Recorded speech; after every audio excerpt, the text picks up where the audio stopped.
दिल के बढ़ते हुए ख़तरात के पेश नज़र मैं तमाम भाइयों को डिस्प्रिन को, ये जो डिस्प्रिन है, एस्प्रिन 300 mg की जो गोली है, ये 300 mg की गोली है,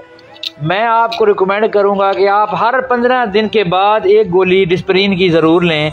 क्योंकि पाकिस्तान में MI, जिसको हम मायोकार्डियल इन्फेक्शन या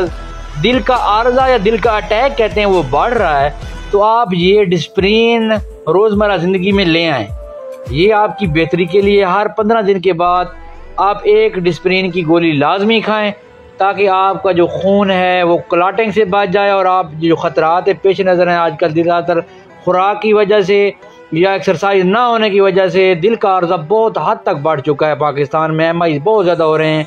नौजवानों को हो रहे हैं, सारे जितने भी देखें आप जो है ओल्ड एज पीपल को, तो वैसे उनका जो है वो पहले का मसला था, लेकिन आजकल जवान लोगों को भी MI हो